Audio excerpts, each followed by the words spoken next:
Ako po si Jenny, grade 6 po ako. At ako po ay naglalakad laang mula dito sa bahay hanggang dun sa school namin. At ang pangarap ko po ay maging isang flight attendant. Guys, welcome to my channel for this episode mga kalagalag. Kung natatandaan nyo yung pinost ko nung nakaraang linggo tungkol do sa bata na pinasakay ko sa ating tricycle at nagkwento siya tungkol sa kanyang kalagayan, tayo ay nahabag at pinost natin sa ating isang channel yun, marami naman na naantig at tumulong sa batang ito. Kaya ngayon samahan nyo kami at ibabahagi natin yung tulong ng ating mga kababayan na talaga namang mga lodi pagdating sa pagtulong. Kaya samahan nyo kami guys. Let's go!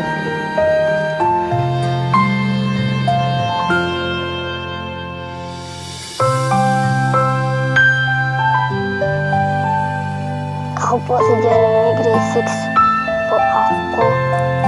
At ako po ay naglalakad laang mula dito sa bahay hanggang dun sa school namin. At ang pangarap ko po ay maging isang flight attendant.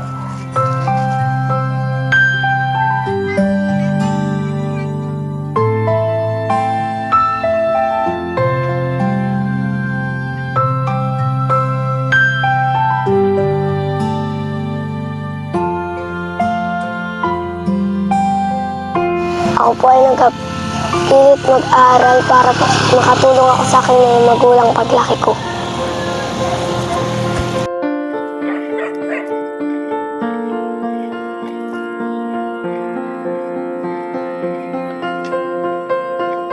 Maraming salamat po sa mga tumulong sa amin. Salamat din po sa panaderong lagalag. Sana po pagpalain kayo. Salamat po. Dito sila kumukuha ng bayabas na binabaon nila sa school. Ang sabi pa niya, kapag recess time ay inapalipas na laan niya dahil wala raw naman siyang pang recess.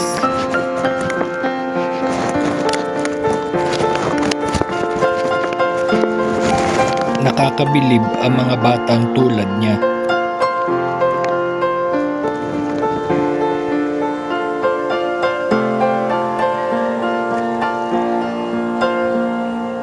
Days na silang walang-wala, ay pinagpilit pumasok yung si Jenny May para siya ay makatapos araw-araw. Ay, sino po ang kasama dito sa bahay ng mga bata? Ako po, nakantay ako. Nasaan po yung ama? Ay, dahil pinuntahan po, naghahanap ng trabaho. Ay, yung ina po ay Nagabaka sakali pong umalis, papuntang ibang nag-apply po. Sino po nagsama sa kanya para mag-apply po dun sa ibang bansa? Ay, maigi po at talagang malaking tulong. Sana po nga ay matuloy yung kanyang pangarap na yun.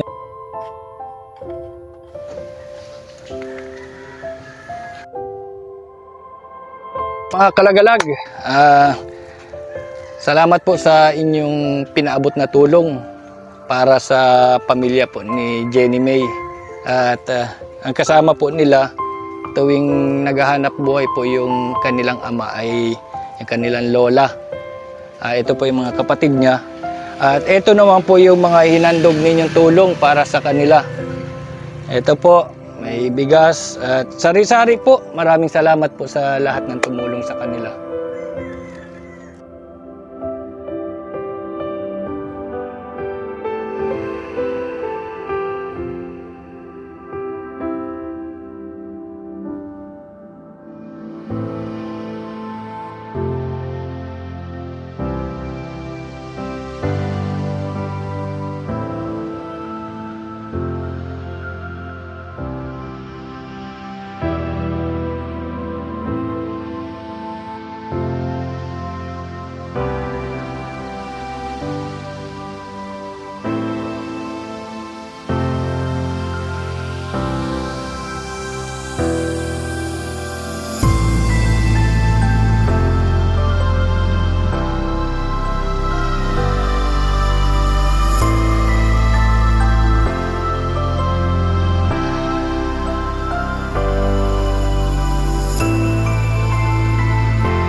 Ayun, eri pala nga ni kasama pa din sa mga binigay at aabot na rin natin kay Jenny May.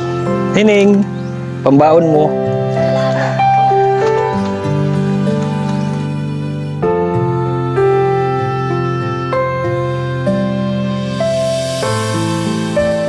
Matalino pong bata, kaya nakakabilib po yung mga ganitong klaseng bata dahil sa kahit ganito po ang klase ng kanilang buhay ay nagapilit pa rin po na makapagtapos at makatulong sa kanilang magulang. Bagay wari eri sa iyo nini, December na tingni o ba, para kang ano din ingani naman eksakto parang sinukat sa iyo. Salamat po sa lahat ng eri ay pwede mong magamit sa school nining kasya sa iyo. Ayun, tatlo ito. Tapos, ayun, yung iba pa. Ano eri? Ay, tingnan raw inining eri kung ano eri. Tingnan raw yan. Actually, hindi ko rin po alam yung mga laman nito. Talagang yan ibinigay lang po sa akin ng mga nakapak na. Ngayon ko rin lang po nakita yung mga laman yan. Ay, kaputi pala eri. Kaputi. Ay, kaputi maganda, hindi ka na mababasa nining. Kaputi pala iri. Tapos parang may nakita akong may pampaganda pa, headband.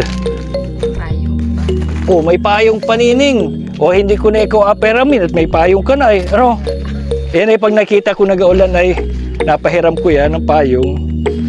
Paniri. Yun, ganun Ba. Marunong payong di ba? Bagay sa iyo. Ano? Ala, pink na pink ito.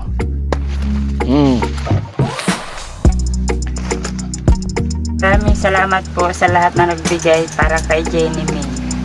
At thank you po sa God. Sana ipagpalain po sila.